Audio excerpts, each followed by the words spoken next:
Hello students, आज हम developmental biology का टॉपिक स्टार्ट कर रहे हैं। टॉपिक का नाम है टाइप्स ऑफ एग्स, अंडों के प्रकार। देखिए, एग्स जो होते हैं, एग्स को हम अलग अलग बेसिस पर डिवाइड करते हैं। ये बेसिस कौन कौन से हो सकते हैं? ये बेसिस मुख्य रूप से 4 तरीके से होते हैं। उनमें अमाउंट ऑफ योग होता है, योग यानी पीतक की मात्रा के आधार पर। इसके अलावा डेवलपमेंट पैटर्न जो होता है उसके आधार पर भी अंडों को डिवाइड किया जाता है। इसके अलावा योग का जो डिस्ट्रीब्यूशन होता है उसके आधार पर भी अंडों को डिवाइड किया जाता है।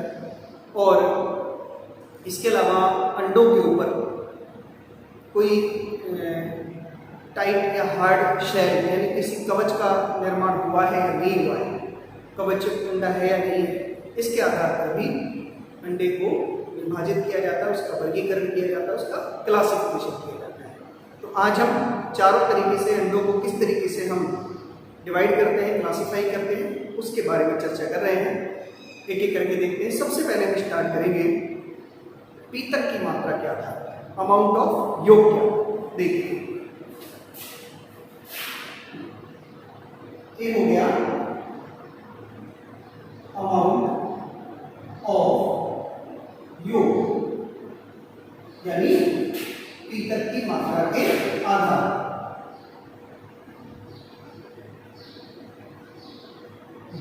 तो पीतक की मात्रा के आधार पर हम अंडों को 4 प्रकार 4 टाइप्स में बांट सकते हैं। तो पीतक योग क्या होता है? योग जो एग होता है, एग जैसा कि हम जानते हैं ओवम मेल फीमेल होता है और फर्टिलाइजेशन हो जाता है तो वो एग में चेंज हो जाता है। और हम ये भी जानते हैं कि एग में ही एम्ब्रियो का डेवलपमेंट होता है, एग से ही एम्ब्रियो का डेवलपमेंट होता है। तो एग के अंदर विकासशील भ्रूण को पोषण प्रदान करने के लिए ये योग पाया जाता है, पीतक पाया जाता है। पीतक एक प्रकार का भोजन है जो अंडे के अंदर विकासशील भ्रूण को पोषण प्रदान करने का काम करता है। अब कुछ प्राणी तो ऐसे होते हैं जिनमें भ्रूण का विकास पूरा का पूरा विकास ही अंडे के अंदर होता है, तो उनमें की मात्रा ज़्यादा होती है, अमाउंट ज़्यादा होता है। और कुछ ऐसे होते हैं जिनमें जो है भ्रूण जो है वो अंडे से ज़्यादा पोषण ग्रहण नहीं करता है। भ्रूण अपना पोषण अपने जैसे कि जरायु जीव प्राणी जो होते हैं उनमें भ्रूण अपनी माता से अपना पोषण प्राप्त करता है, प्लेसेंटा के माध्यम से पोषण प्राप्त करता है। तो ऐसे जो प्राणी होते हैं जरायु प्राणी, विविपेरस प्राणी, उनके अंडों में पीतक की मात्रा, योग की मात्रा ज़्यादा नहीं है। ठीक है, तो इसी तरीके से ये हमारा आधार है, इसी आधार पर हम इसको बांट रहे हैं। तो देखिए 4 प्रकार से पहला जो प्रकार हो जाता है, पहला इसका प्रकार होता है इलेसिन। ठीक है, इलेसिन का मतलब होता है ऐसे अंडे जिनमें पीतक एब्सेंट होता है, अनुपस्थित होता है, पीतक की आवश्यकता ही नहीं होती। तो जैसे कि मैंने बताया कि स्तनधारी प्राणी जो होते हैं वो उनमें जो बच्चे वो भ्रूण जो होता है वो अपना पोषण अपनी माता से प्राप्त करता है। तो ऐसे एम्ब्रियो को किसी पीतक की योग की बिल्कुल भी आवश्यकता नहीं होती है। तो उनके अंडे इलेसिन अर्थात अपितक के अंडे। तो यहाँ एग्जाम्पल में बात करें इलेसिन करेंगे, तो इसका एग्जाम्पल हो गया यूथीरियन मेमल्स। यूथीरियन मेमल्स होते हैं, यूथीरियन स्तनधारी, मानव एक यूथीरियन ही है, वो इसके एग्जाम्पल में आता है। सेकंड बात करें इलेसिन की बात, माइक्रोलेसिन। माइक्रोलेसाइकल का मतलब होता है ऐसे अंडे जिनमें पीतक सूक्ष्म मात्रा में पाया जाता है, बहुत कम मात्रा में होता है, उन्हें हम माइक्रोलेसाइकल अंडे कहते हैं। माइक्रोलेसाइकल अंडे के एग्जाम्पल की बात करें तो इसके एग्जाम्पल्स में आते हैं जैसे कि एम्फिऑक्सस।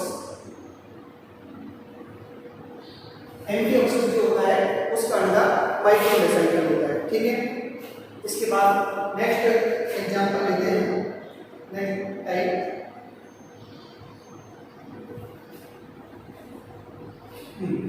तीसरा इसका प्रकार हो जाता है मीजोलेसेंटल।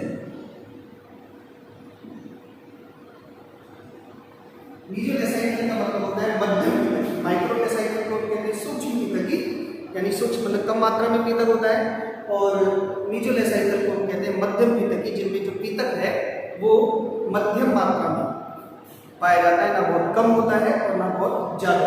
मीजोलेसेंटल होते हैं इनमें के एग्जांपल की हम बात करें, इनके एग्जांपल में आ जाते हैं जैसे कि एम्फीबियन। ठीक है, नेक्स्ट लास्ट प्रकार लेते हैं पॉलीलेसेंटल।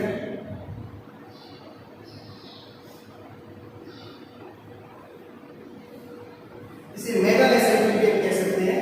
पॉलीलेसेंटल या मेगालेसेंटल ऐसे एग्स होते हैं जिनमें पीतक बहुत अधिक मात्रा में पाया जाता है। ठीक है, बहुत अधिक मात्रा में इनमें पीतक होता है। तो इनके एग्जांपल्स की बात करें तो इनके एग्जांपल्स में आ जाते हैं जैसे कि रेप्टाइल्स। ठीक है, रेप्टाइल्स हो गए, इसके अलावा इंसेक्ट्स हो गए। इन सभी के जो अंडे होते हैं पॉलीलेसेंटल होते हैं, बहुत ज्यादा मात्रा में पीतक पाया जाता है। फिश की अगर हम बात करें तो जो डिक्वेट फिश होती है उनके एग्स होते हैं मीजोलेसेंटल होते हैं, और कार्टिलेज जो फिश होती है पास्ता मछलियां, उनके जो एग्स होते हैं वो पॉलीलेसेंटल होते हैं।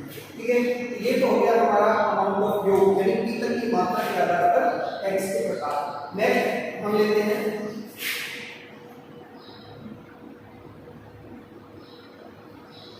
डिस्ट्रीब्यूशन ऑफ योग। डिस्ट्रीब्यूशन ऑफ योग का मतलब हो गया पीतक के वितरण क्या है, मतलब अंडे में पीतक किस जगह पर कहाँ मौजूद है। जैसा कि हम जानते हैं कि एग जो होते हैं उनमें दो प्रकार के ध्रुव, दो पोल होते हैं। एग के एक पोल को कहा जाता है एनिमल पोल और दूसरे पोल को कहा जाता है वेजिटल पोल। ठीक है, तो दोनों ध्रुवों में से पीतक जो है वो किस ध्रुव पर अधिक होता है, कहाँ कम होता है, इसके आधार पर हम अंडों को जो है वर्गीकृत करते हैं। तो इस आधार पर भी एग्स को 3 प्रकार में बांटा जाता है। ठीक है, इनका जो पहला प्रकार होता है वो होता है समपीतकीय। समपीतकीय अर्थात आइसोलेसाइड। इसे होमोलेसाइकल भी कह सकते हैं, आइसोलेसाइकल या होमोलेसाइकल। इनमें जो पीतक होता है वो अंडे में चारों तरफ समान रूप से डिस्ट्रीब्यूट होता है। इवन डिस्ट्रीब्यूशन ऑफ योग पाया जाता है, समान रूप से पीतक अंडे में चारों तरफ जो है वितरित रहता है। इसके एग्जाम्पल की अगर हम बात करें तो एलेसेंटल और माइक्रोलेसेंटल, ये जो होते हैं एलेसेंटल और माइक्रोलेसेंटल एग,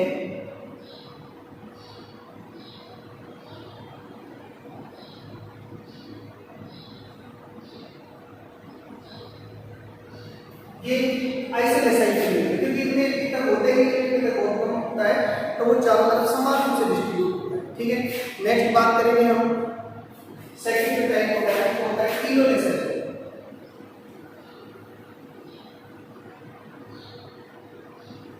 टीलोलेसेंटल का मतलब होता है, जैसे कि मैंने आपको बताया कि इनमें जो योग होता है वो एक सिरे पर ज्यादा होता है, दूसरे सिरे पर जो है दूसरे पोल की ओर कम भी हो सकता है या एब्सेंट भी हो सकता है। तो टीलोलेसेंटल जो एग्स होते हैं इनमें योग मुख्य रूप से वेजिटल पोल जो होता है, वेजाइटल पोल, वहां पर प्रेजेंट होता है। एनिमल पोल की तरफ कम या उपस्थित हो सकता है। इसके एग्जांपल्स की बात करें हम तो फिश जो होती है सभी, इसके अलावा एरीज हो गए, रेप्टाइल्स हो गए, ठीक है, एम्फीबिया हो गया, इन सभी की जो है होते हैं वो टीलोलेसेंटल होते हैं। ठीक है, नेक्स्ट थर्ड इज सेंट्रोलेसेंटल।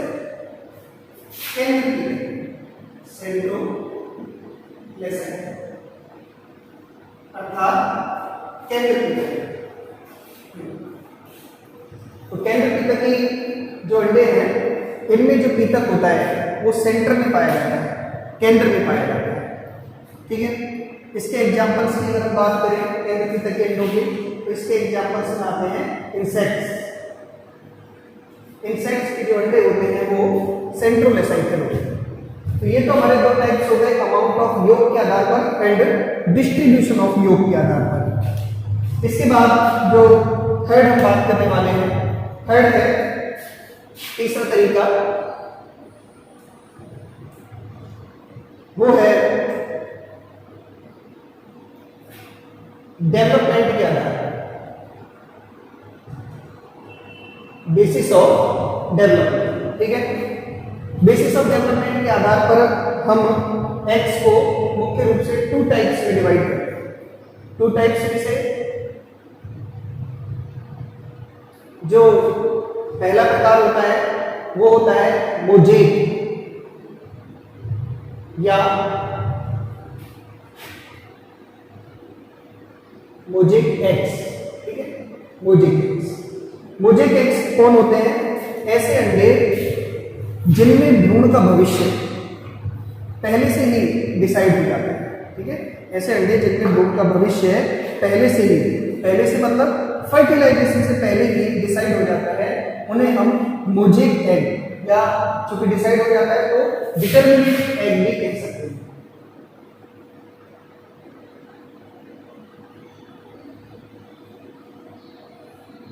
तो निषेचन से पहले ही इनमें भ्रूण का भविष्य निर्धारित हो जाता है कि अंडे के किस पार्ट से भ्रूण के किस पार्ट का निर्माण होगा।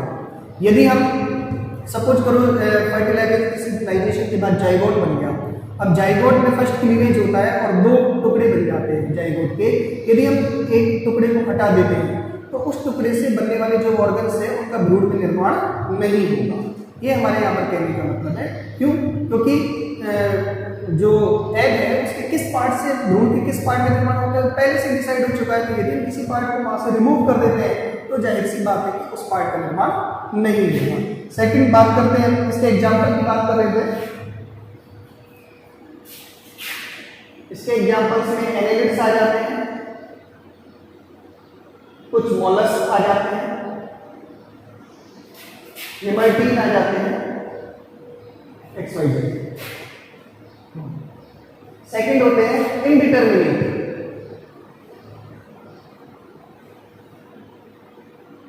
एक्स।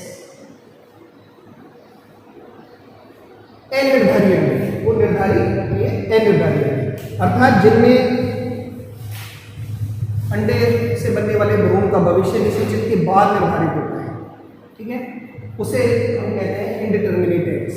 इनमें विशेषकर जो थर्ड क्लीवेज होता है उसको बाद जो है भ्रूण का भविष्य निर्धारित हो जाता है।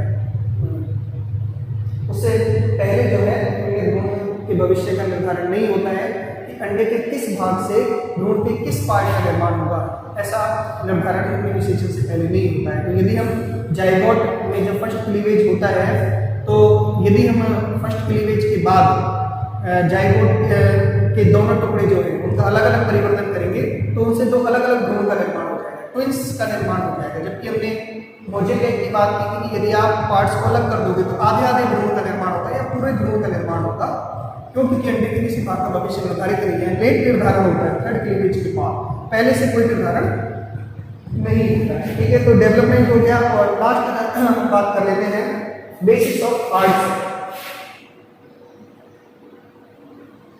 हार्ड शेल, हार्ड शेल मतलब कवच, कोई कवच है या नहीं है अंडे पर। इसके आधार पर भी हम जो है एक्स को 2 टाइप से बांट सकते हैं। इनमें से पहला प्रकार हो जाता है क्लीडोइड